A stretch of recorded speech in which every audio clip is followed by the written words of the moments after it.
태아령. 너무 가슴 아프다. 난 얘기만 나오면 가슴 아프다. 자, 시집을 가서 정작 생겨야 될 때 아이가 안 생기는 경우가 있습니다. 그거는 이제 삼신할머니가 돌아앉은 거예요. 태아령 애착고가 걸려가지고. 그 죽은 아이가 자궁에 또아리를 틀고 있어요. 대한민국에 뭐 유산 안 하는 여자가 몇 명이나 됩니까? 라고 얘기를 하시는데 다 해요. 했다고 다 애착고가 걸리는 거는 아닙니다.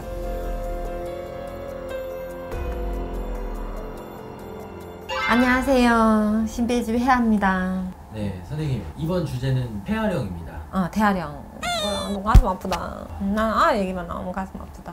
태아령이 일단 뭔가요? 태아령은 이제 우리 이 여자분들 원치 않은 임신을 했든 아니면 정말 갖고 싶었는데 또 자연적으로 유산이 됐든 그렇게 해서 이 세상에 빛을 보지 못하고 간 아이들을 태아령, 수자연가령이라고 하죠. 그럼 태아령이 어떤 영향을 주길래?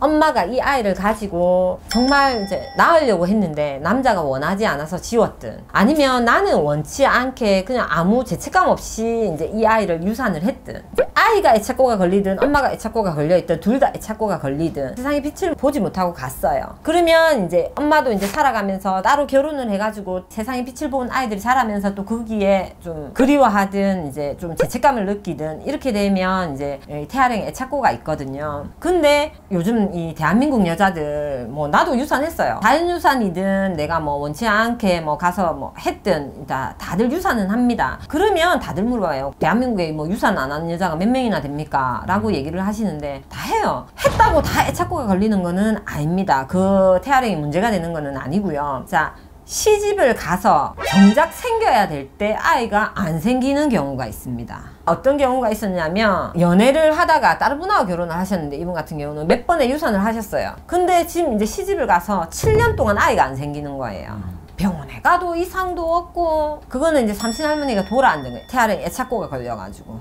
그 죽은 아이가 자궁에 또아리를 틀고 있어요. 그래서 다른 아이가 더 이상 못 들어오게 하는 거예요. 그런 현상들이 생길 수도 있고 또 자궁 쪽으로 문제가 올 수도 있습니다. 자, 심지어는 암이라든지 그리고 이 어깨가 꼭 누가 이렇게 딱 내리찍는 것처럼 그거는 애착고가 걸린 아이가 항상 이 어깨에 붙어 다니는 경우들이 있거든요.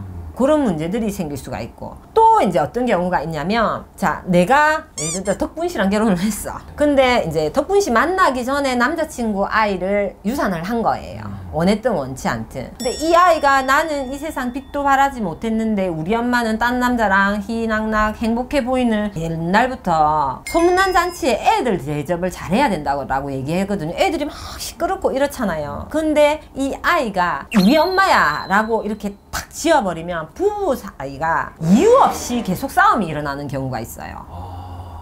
이유 없이. 그리고 또 어떤 경우가 있냐면 난 결혼을 안 했어요. 안 했는데 내가 철이 없을 때나 뭐 영이 없을 때 이제 이렇게 유산한 케이스가 있는데 이 아이가 내 엄마야 하고 엄마한테 애착고가 걸려가지고 남자들이 들어오면 처음에는 막 죽을 것 같이 좋다가 뒤가 되면 꼬라지도 보기 싫은 거예요. 그 정말 아무 이유가 없어요. 어떤 이유냐면 숟가락 이렇게 놔줘야 되는데 밥 먹는데 숟가락 거꾸로 놔줬다고 그거부터 싸움이 돼가지고 헤어지는 케이스들이 있거든요. 여자가 한을 품으면 5, 6월에 서리가 내리지만 엄마한테 이 태아령들이 애착고가 걸리거나 하면 이런 무서운 문제들이 생길 수 있습니다. 네, 그러면은 태아령이 엄마한테 붙잖아요. 네. 근데 만약에 그 엄마가 낳은 자식들한테 붙을 수도 있는 건가요? 예, 있습니다. 그래서 이제 애들이 밤에 깜짝깜짝 놀란다라든지 아니면은 막 쥐어 뜯은 듯이 애가 막 갑자기 막 하면서 그냥 이제 우리를 그걸 경기라고 하죠. 그런 경우들이 생길 수 있습니다. 그게 이제 모르고 이렇게 왔다가 그 원인이 이제 거기 있거든요. 인간적으로는 뭐 아픈 것도 뭐 병이지. 근데 우리는 이제 눈에 보이지 않는 것을 믿고 가는 이제 무가세계에 있는 사람들이기 때문에 점을 보다 보면은 이제 그런 부분들이 나온다는 겁니다.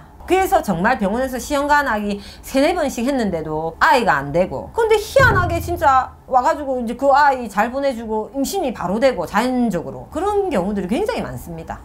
그럼 아까 처음 말씀해 주셨다시피 자연유산도 태아령이 생길 수 있다네요? 아니, 생기죠. 유산된 아이들마다 다 생기는 거는 아니고요. 어떤 관계에서 애착이 형성이 되는 경우들이 있어요. 그때는 이게 태아령이 이제 붙어 있는 거죠. 못 가고. 그게 어떤 분들은 이제 이렇게 얘기를 해요. 아니, 내가 가 치운 지가 얼마나 됐는데 지금 선생님 그런 얘기 하시냐고. 무당들은 맨날 이런 거 하라 한다면서 이렇게 얘기를 하거든요. 아니, 문제가 되니까 눈에 보이는 겁니다. 정말 이 아이들도 내가 원했든 원치 않았든 자연적으로 이런 아이든 어쨌든 내 자식이기 때문에 좋은데 천도를 시켜줘야 이 아이들도 환생을 할 수가 있습니다. 그 애착고가 걸리는 게 내가 지웠다고 무조건 다 되는 건 아니고요. 그렇게 애착고가 형성이 돼서 내한테 남아있는 태아령들이 있습니다. 그게 이제 문제가 되기 때문에 뭘 해주라는 얘기를 하는 거거든요. 환생을 못하고 엄마 몸에 붙어있기 때문에.